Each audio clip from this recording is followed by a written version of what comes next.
Certains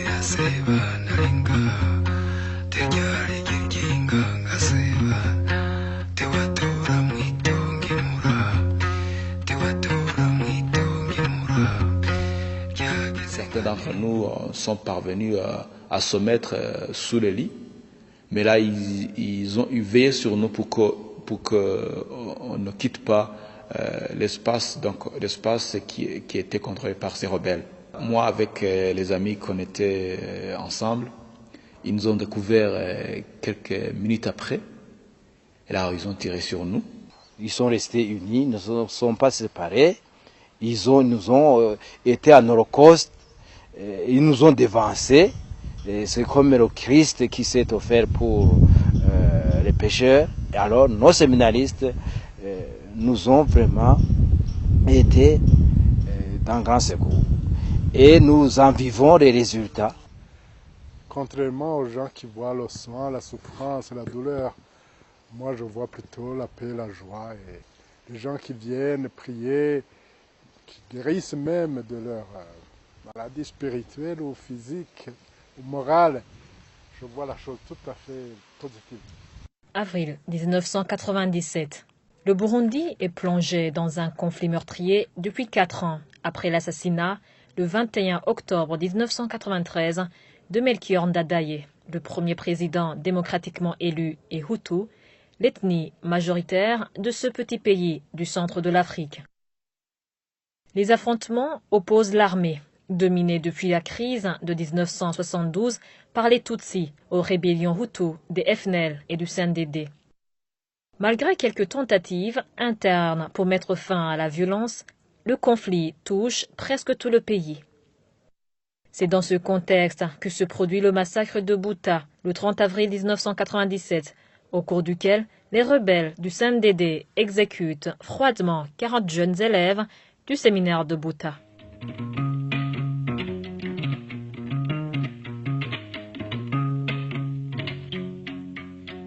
Bouta est situé dans la partie sud du Burundi, dans la province de Bururi, à 124 km de la capitale Bujumbura. Ici comme ailleurs, la pauvreté fait partie du quotidien des populations qui vivent surtout de l'agriculture. Ce qui distingue Bouta d'autres localités, c'est son séminaire fréquenté par des élèves en provenance de tout le pays. L'enseignement est de qualité et, contrairement à d'autres établissements d'enseignement public, où des élèves et des professeurs d'une ethnie sont soupçonnés de s'en prendre violemment aux membres de l'autre ethnie, les élèves Hutus et Tutsis vivent ici en pleine harmonie. Nous nous distinguons de ce qui se passait dans d'autres établissements, parce que dans d'autres établissements, bien sûr, on assistait encore à cette haine viscérale, où on se regardait comme un chien et un chat. Ici au séminaire, je dois dire, la formation aidant, comme c'est une maison de formation vers le sacerdoce, nous avions entrepris une démarche de réconciliation.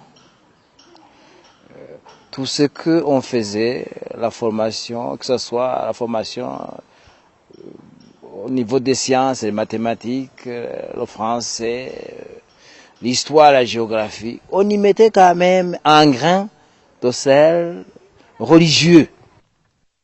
Mais les combats qui touchent la province de Bururi vont mettre fin à la quiétude du séminaire, malgré le déploiement, la veille, d'une dizaine de jeunes recrues qui effectuaient le service militaire obligatoire. Des SMEO, comme on les appelle. Nous, on nous a dépêché ces jeunes-là, qui ont pris connaissance des lieux. La nuit, nous avons fait la ronde, nous nous rayions, séminaristes et professeurs, et puis laïcs des environs. Mais c'est au petit matin, à 5h30, enfin l'heure n'est pas précise, mais c'est autour de 5h30 au petit matin, où les élèves allaient sortir de leur lit, prendre les douches pour pouvoir commencer les activités scolaires. Au petit matin alors, la cohorte des assassins est arrivée. avec des ports d'armes assez sophistiqués. Ils avaient d'autres armes automatiques, etc., des grenades, des munitions à réserve, et ainsi de suite. Ils sont arrivés. Comme l'autre séminaire n'était pas du tout clôturé, fermé, ils se sont dirigés directement à leur cible indiquée. Ils se sont dirigés vers le dortoir du supérieur, donc des élèves du supérieur, c'est-à-dire ici, là, à partir de la 3e jusqu'à rhétorique, ils se sont dirigés là-bas. Ils ont commencé à exercer leur sale besogne. Devant leur infériorité en hommes et en puissance de feu, les jeunes militaires prennent rapidement la fuite, laissant le champ libre aux rebelles. Ceux-ci peuvent avancer tranquillement vers le dortoir où logent quelques 80 jeunes. Ils empruntent les escaliers et s'engouffrent dans la grande salle du premier étage. Sur la colline en face au dortoir, ils ont installé une mitrailleuse anti-aérienne, probablement pour empêcher toute tentative de fuite.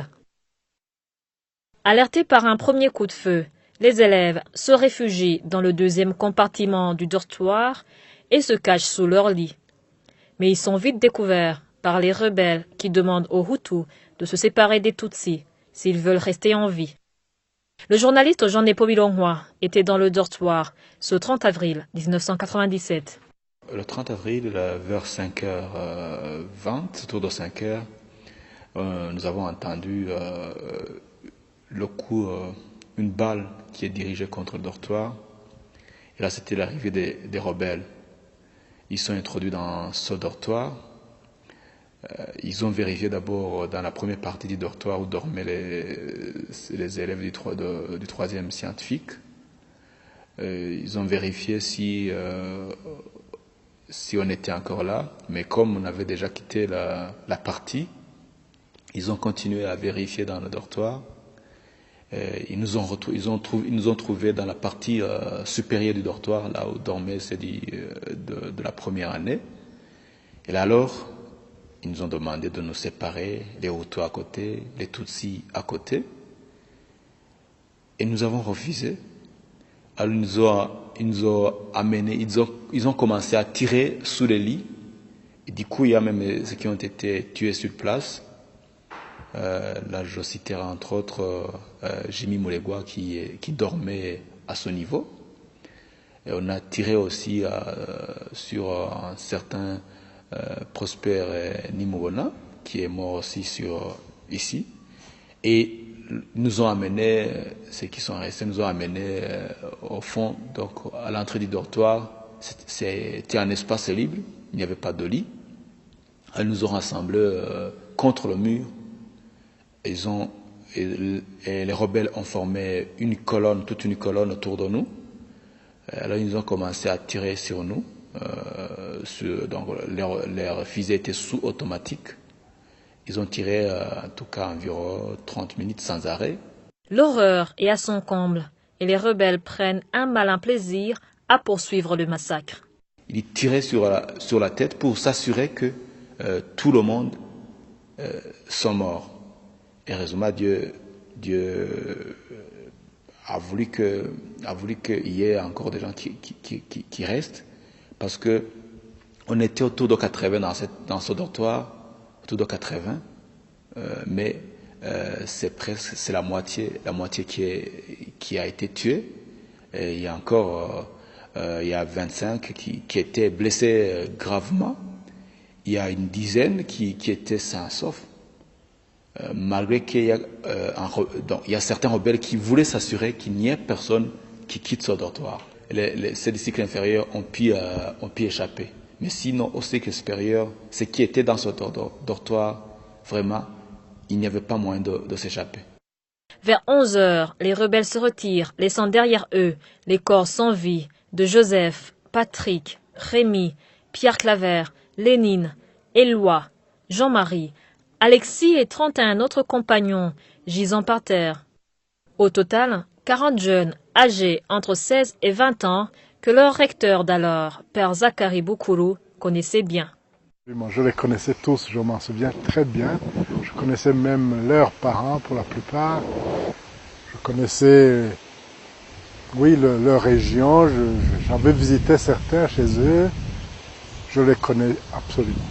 Léonidas Gatabazi, par exemple, l'élève qui venait de la paroisse de Mugamba, je vois en Jimmy Prudence un gars qui a changé complètement de vie quelques mois avant sa mort. Je vois Sébastien, je vois Joseph, Emery, je les connais tous. Je parle dans mon livre de cet élève qui était étendu sur le gazon, était plein de sang. Quand je sortais de ma cachette, c'est lui que j'ai vu le premier. Et quand je me suis penché pour le voir, il m'a fait le plus beau sourire que j'ai jamais vu dans ma vie. Il m'a dit, mon père, on nous a séparés, nous avons refusé. L'autre moitié a plus de chance et échappe à la tuerie, mais beaucoup sont marqués à vie. Jean Nepo est atteint de plusieurs balles et passera plus d'1 an à récupérer dans un hôpital. L'une de ses jambes emporte toujours les marques. 3 balles sur la jambe droite qui a beaucoup souffert. Il y a aussi d'autres balles sur le côté cœur, donc il y a des balles mais qui heureusement n'ont pas atteint le cœur. Il y a des balles qui ont été dirigées contre moi sur la fesse. Là, je suis resté là parce qu'on était tout couvert par le sang, donc on était confondu aux morts. Le carnage de Bouta est un choc pour le pays qui rend hommage au courage des 40 jeunes qui ont refusé de céder à la haine ethnique, même face à la mort. Le chef de l'État, Pierre Buyoya, et des milliers de Burundais assistent à leurs funérailles. Depuis, ils sont devenus des martyrs pour beaucoup de Burundais. Quant à l'endroit, même s'il reste un lieu d'enseignement, il est devenu un lieu de pèlerinage avec son mémorial et sa quarantaine de tombes, en plus du monastère fondé par Père Zacharie. Les gens qui viennent prier, qui guérissent même de leur maladie spirituelle ou physique ou morale. Les gens viennent de tout pays, viennent prier, ils viennent se recueillir. Ils sentent qu'il y a quelque chose qui s'est passé ici de très fort, qui les interpelle. Et puis il y a cette leçon de Bouta que personne ne peut oublier. Le pardon accordé aux assassins, c'est une chose rare et nous en sommes tous fiers. Des gens souvent pleurent en venant ici. Moi j'ai effacé mes larmes pour toujours. Ces enfants, ils sont vivants quelque part ailleurs, ils sont restés avec nous de tout cœur. Jean Nepo s'y rend régulièrement pour se recueillir devant chacune des 40 croix de couleur rouge qui portent le nom et la date de naissance et de décès de chaque élève. Une seule croix est de couleur bleue et serait, dit-on, celle de la tombe d'un rebelle tué par ses compagnons parce qu'il avait demandé d'arrêter la tuerie. Les visages des martyrs ont été peints sur toute une façade de la chapelle qui juxtapose les tombes. De chaque côté d'un portrait de Jésus-Christ, 20 visages au regard perçant. Jean Nepo espère désormais que l'endroit permette aux bourreaux de reconnaître le mal commis le 30 avril 1997 et contribue ainsi à la réconciliation. Au départ, on pensait à une catastrophe, à une tragédie, mais aujourd'hui c'est devenu ici un lieu de rencontre, un lieu de pèlerinage, un lieu de recueillement, un lieu où tous les 12 de chaque mois, les chrétiens se rassemblent ici pour prier. Un lieu où je pense que même les auteurs de ce crime un jour viendront s'incliner pour demander pardon, représente la victoire de l'amour à la haine, la victoire de la vie à la mort. Parce que pour que eux aussi puissent être guéris, parce que je ne doute pas que aujourd'hui ils sont plus malheureux que les victimes, parce que s'ils se souviennent de ce qu'ils ont fait ici à Bouta, je suis sûr que même s'ils n'ont pas encore le déclaré à haute voix, qu'ils en regrettent.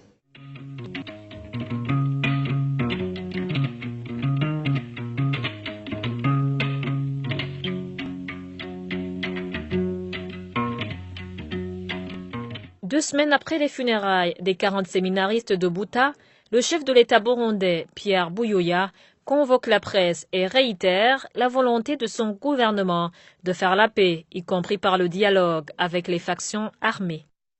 Néanmoins, il faudra attendre 3 ans pour que soit signé le 28 août 2000 l'accord d'Arusha pour la paix et la réconciliation au Burundi et quelques mois supplémentaires pour que le conflit prenne fin.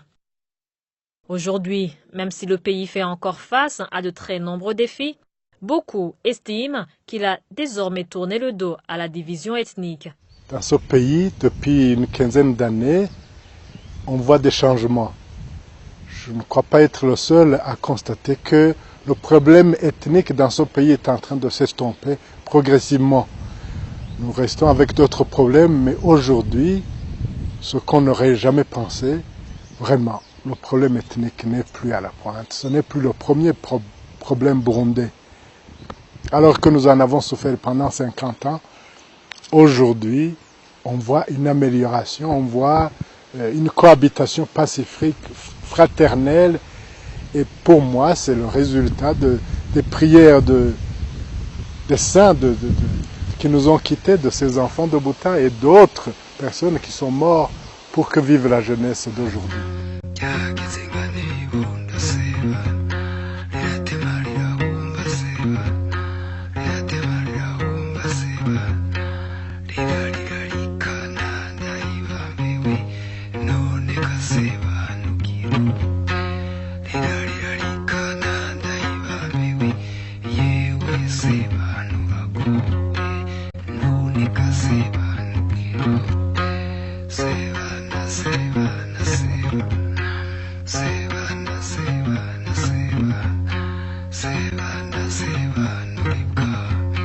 Seva nurika